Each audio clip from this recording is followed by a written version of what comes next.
오신 주님 주의 나라 임하셨네. 이 땅 위에 주님께 영광.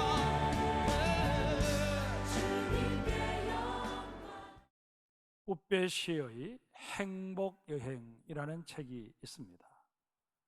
이 책은 프랑스의 저명한 정신과 의사이자 심리학자인 프랑스와 클로르가 자신의 경험을 우베라고 하는 인물에게 투영시킨 실화 소설입니다.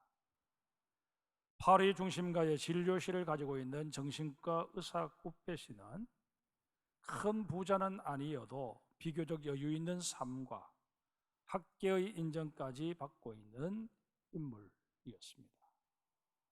하지만 꾸페는 자신을 찾아오는 환자들 대부분이 객관적인 입장에서 볼 때는 분명 나름대로 삶의 여건을 갖추고 있는 그런 사람들임에도 불구하고 자기 자신은 세상에서 가장 불행하다고 여기는 그런 이상한 모습들을 보면서 행복의 개념에 대해 혼란을 겪게 됩니다. 행복하다는 것이 도대체 뭘까? 꾸페는 행복이 무엇인지 그 답을 찾고자 얼마간 진료실 문을 닫고 여행을 떠나게 됩니다. 그는 중국과 아프리카 그리고 미국을 여행하면서 행복에 대해 자신이 깨닫게 되는 사실들을 수첩에 일일이 메모를 하고자 계획을 세웁니다. 한 번은 꾸페가 중국행 비행기를 탔을 때 있었던 일입니다. 꾸페 씨는 분명 일반석, 우리가 이코노미 좌석이라고 하는 그 자리를 구입을 했는데 그 일반석을 구입한 탑승객들이 너무 많아서 그보다 한 단계 높은 비즈니스석으로 무료 업그레이드가 되는 행운을 얻게 되었습니다. 꾸페 씨는 거의 눕다시피 뒤로 젖혀지는 의자하며 승무원들의 맞춤식 서비스까지 너무너무 만족스러웠습니다. 마침 자기 옆에 한 남자가 앉아 있었는데 열심히 신문의 주식란을 보고 있었습니다. 꾸페 씨는 그 남자에게 자신이 지금 행운으로 얻게 된 이 자석으로 인해 얼마나 행복한지 꼭 말해주고 싶어서 먼저 말을 걸어 통성명을 하게 되었습니다. 그의 이름은 비비앵이었고 중국에서 사업을 하고 있는 사람이었습니다. 비비앵 씨는 통성명이 끝나기 무섭게 다시 신문만 뚫어져라 쳐다보고 있었습니다. 그래도 꾸페 씨는 꿋꿋하게 대화를 이어갔습니다. 좌석이 정말 편안하지요. 그러자 이 비비앵 씨는 꾸페 씨를 제대로 쳐다보지도 않은 채 귀찮다는 듯이 대꾸를 합니다. 뭐 이 정도 가지고 그러세요. 퍼스트 클래스로 올라가면 완전히 수평으로 눕혀지는데요. 그렇게 자기가 지금 앉고 있는 좌석에 대해서 패배를 하는 것이었습니다. 두 사람은 똑같은 의자에 앉아서 동일한 서비스를 받고 있지만 느끼는 감정은 확연히 달랐던 것입니다. 꾸페 씨는 곧바로 수첩을 꺼내 메모를 했습니다. 행복은 자신을 다른 사람과 비교하지 않는 것이다. 그렇습니다. 다른 사람과 비교하게 되면 진정한 행복은 맛볼 수가 없습니다. 그저 저 사람보다는 내가 좀 낫다 생각할 뿐입니다. 그런 행복감은 나보다 더 나은 조건을 갖춘 사람이 등장하는 순간 이내 산산조각이 나고 말 것입니다. 예수님께서는 이런 상대적인 개념의 행복이 아니라 절대적인 개념의 행복을 누리라고 우리에게 말씀해 주십니다. 그러시면서 우리에게 그 비결을 알려주십니다. 이제 주님께서 제시해 주시는 행복의 비결이 무엇인지 우리 모두 주님의 말씀을 경청해 보십시다. 제일 먼저 주님께서 우리에게 제시해 주시는 답은 은혜와 평강을 누리는 것입니다. 본문 1절을 보십시다. 바울이 데살로니가 교회 교인들에게 이렇게 인사를 합니다. 하나님 아버지와 주 예수 그리스도 안에 있는 데살로니가인의 교회에 편지하노니 은혜와 평강이 너희에게 있을지어다. 고대 로마인들의 편지를 살펴보면 선머리에 다소 과도하다 싶을 정도로 상대방을 높여 호칭했던 것을 볼 수 있습니다.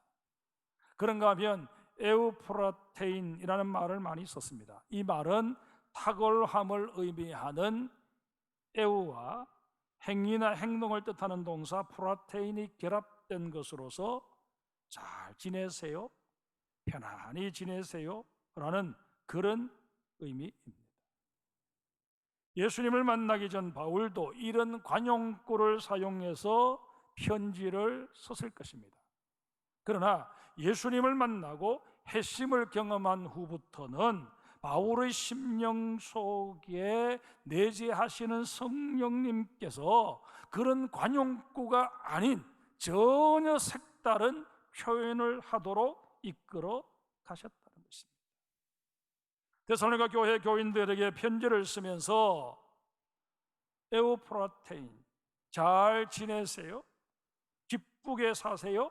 하는 식의 인사가 아니라 하나님의 은혜와 평강이 너희에게 임하기를 원한다 라는 축복의 인사말을 한 것입니다. 이런 인사말은 그 당시 누구도 사용하지 않았던 생소한 형식이었습니다. 바울은 주님께서 주시는 감동에 따라 독특한 형태의 인사말을 만들어낸 것입니다. 바울은 과거 자신의 삶이 표류하는 인생이었고 그런 상태에서 세상적인 재미와 자기 만족이라는 바닷물을 끊임없이 마시며 죽음을 재촉해 왔다는 것을 비로소 깨닫게 되었습니다.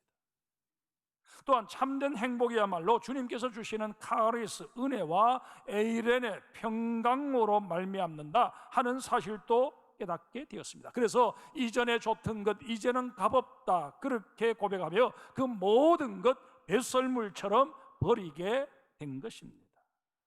그런데 우리는 이런 바울의 변화를 살펴보면서 아주 재미있는 사실을 하나 발견하게 됩니다.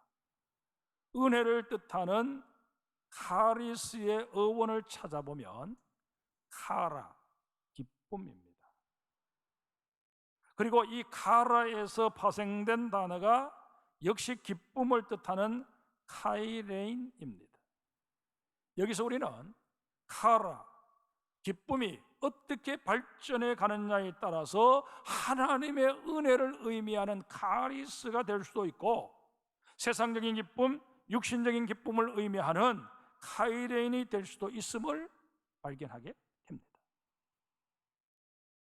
우리는 이 사실에 주목할 필요가 있습니다. 일반적으로 기쁨은 우리 인간이 갖는 감정의 일종입니다. 그러기에 좋다, 나쁘다, 잘라 말하기가 사실상 애매합니다. 하지만 여기에 무엇이 더해지느냐에 따라 그 가치나 의미는 전혀 달라집니다. 카라, 기쁨에 하나님의 사랑이 더해지게 되면 카리스, 은혜가 됩니다. 반면에 카라의 세속적인 가치, 나의 인간적인 욕망이 더해지게 되면 카이레인, 세상적인 기쁨, 육신적인 기쁨이 되고 만다는 것입니다. 지금 온 세계가 코로나 바이러스로 인해 몸살을 앓고 있습니다. 그러나 여러분, 코로나 바이러스가 건드릴 수 있는 것은 타이레인, 곧 세상적인 기쁨, 내 육신이 누리는 기쁨뿐입니다.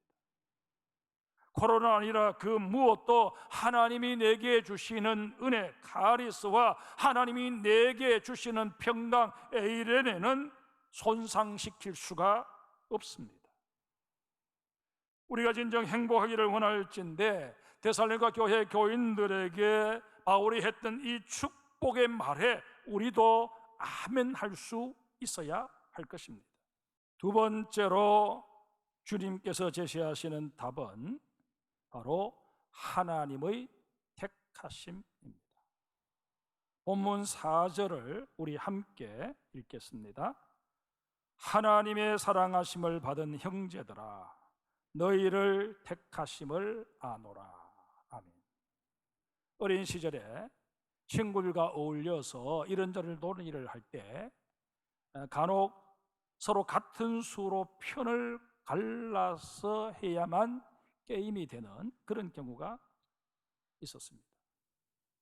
그런 경우에는 임의로 편을 가르기가 못해서 대표로 두 사람을 내세워 그들로 하여금 가위바위보를 하게 한 후에 이긴 사람이 먼저 한 사람을 선택하고 이어서 진 사람이 또 자기 편을 선택하도록 해서 그래서 편을 다 가르곤 했었습니다.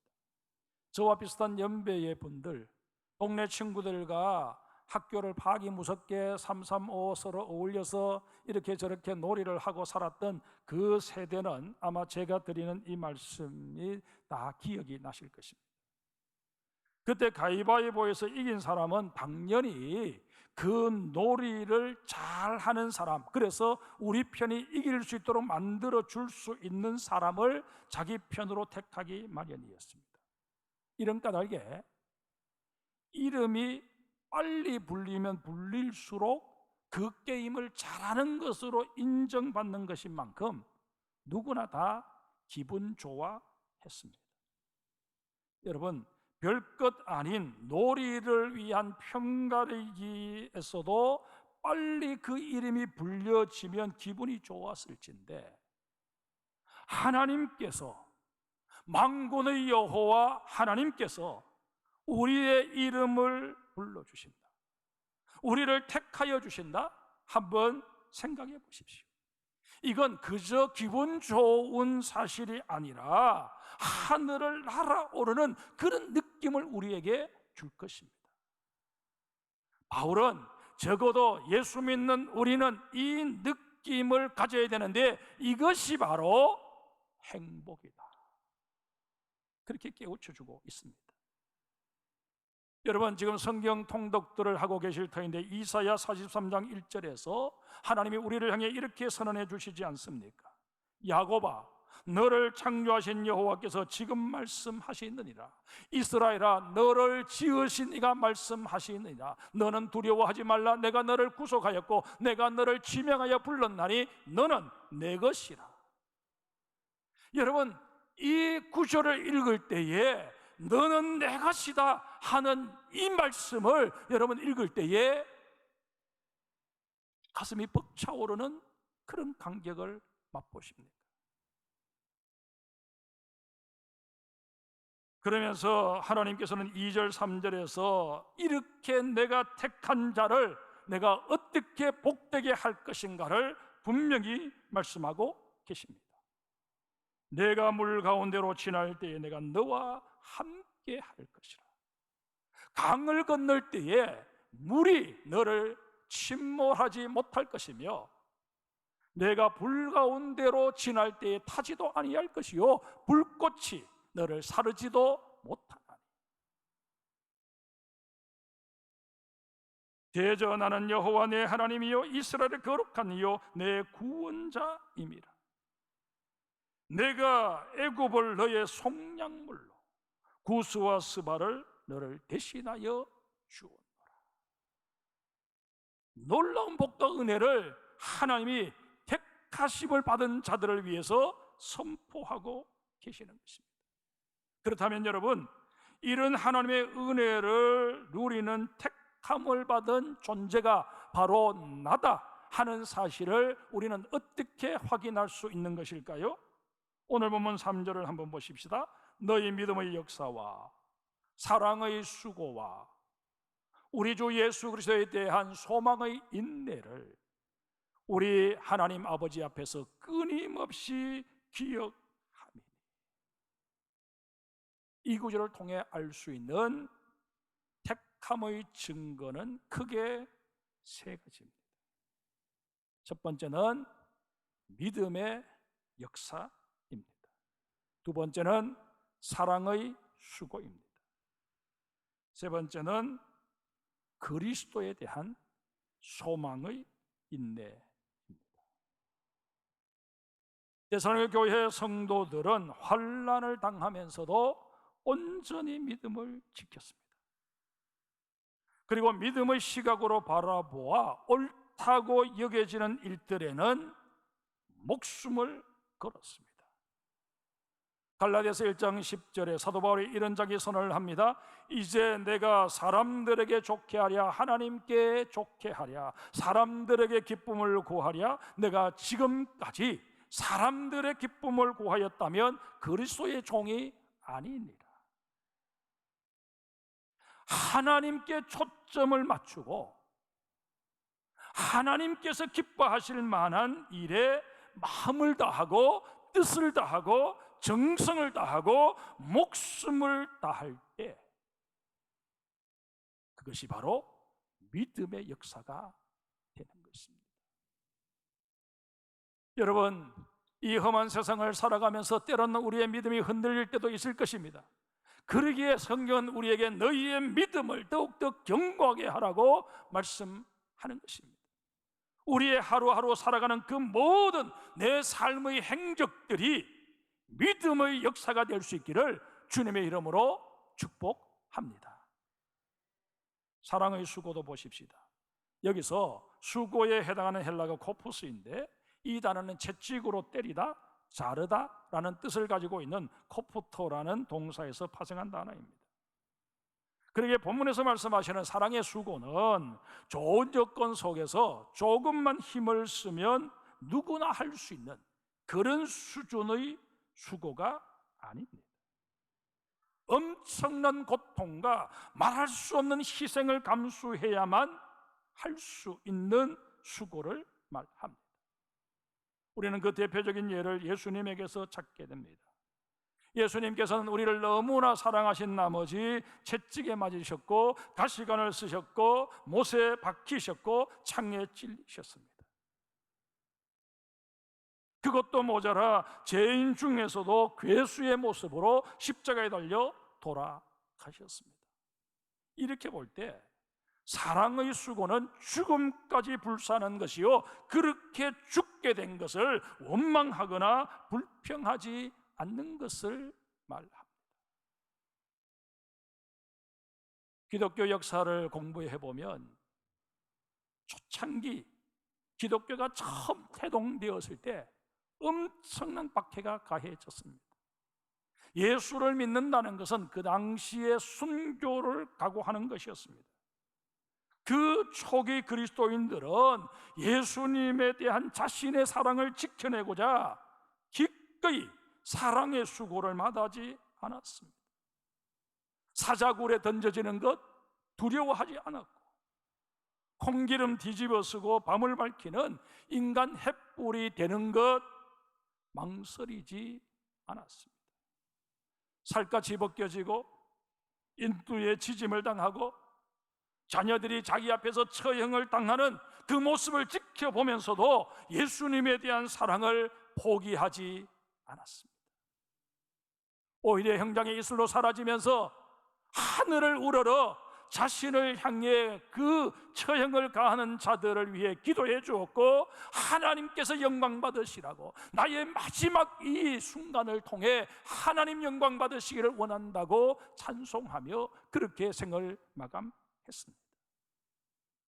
이런 사람들에 대해서 오히려 처형하던 사람들이 더 두려움을 가지게 되었고 그들과 함께하는 보이지 않는 손을 느꼈다고 그렇게 역사학자들은 기술하고 있습니다.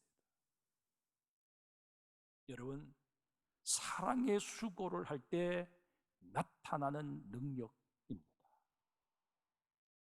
우리 주님께서는 정말 이런 사랑을 우리에게 보기를 원하십니다.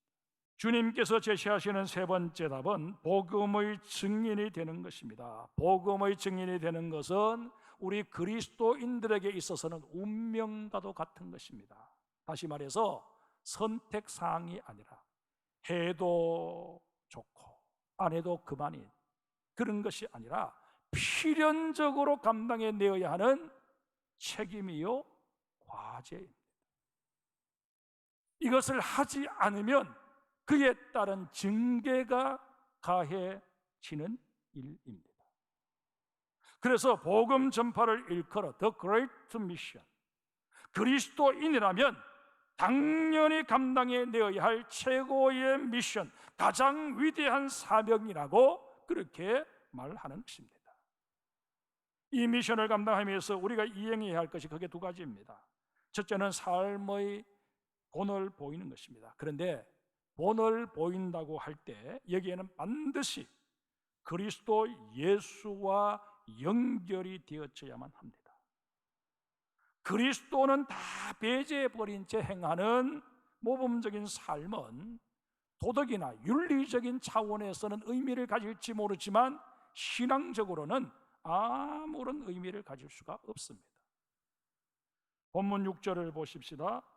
또 너희는 많은 환난 가운데서 성령의 기름으로 말씀을 받아 우리와 주를 본받은 자가 되었으니, 내 삶에 있어서 주님을 모델 삼지 않으면 세상 사람들의 칭송이 아무리 자자해도 나는 그저 한 사람의 도덕 군자일 뿐입니다. 나는 예수 그리스도를 바라볼 뿐만 아니라 세상 사람들에게 예수 그리스도를 비춰주는 거울이 되고자 하는 마음이 있어야 합니다. 이게 바로 우리 주님께서 우리에게 말씀하신 빛과 소금의 삶과도 직결이 됩니다.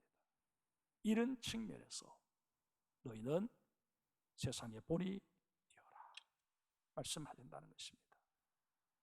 두 번째는 부활의 소망과 재림의 신앙을 경고히 하는 것입니다. 누가복음 6장 39절에 예수님께서 이런 말씀을 하십니다. 맹인이 맹인을 인도할 수 있느냐? 둘이 다 구덩이에 빠지지 아니하겠느냐? 또한 마태복음 23장 15절에 보면 예수님께서 당시 서기관들과 바리새인들을 향해 이렇게 책망하십니다. 화 있을진저 외식하는 서기관들과 바리새인들이요, 너희는 교인 한 사람을 얻기 위하여 바다와 육지를 두루다니다가 생기면 너희보다 배나 더 지옥 자식이 되게 하는도다. 내가 신앙적으로 잘 훈련되어 있지 못하면 자칫 엉뚱한 복음을 전할 가능성이 있습니다. 신앙생활을 이제 갓 시작하게 되는 사람에게 첫 단추를 잘못 끼도록 만들어버릴 가능성이 높다는 것입니다. 그렇다면 여러분, 우리가 성경에 대해서 통달한 후에야 전도를 해야 하는 것일까요? 그렇지는 않습니다. 전도를 함에서 정말 중요한 것은 내 심령에 신앙적인 두 중심이 바로 잡혀 있느냐 하는 것입니다. 그 두 중심이 뭐냐? 바로 부활의 신앙과 재림의 신앙입니다. 결국 전도는 이 두 가지를 전하는 것입니다.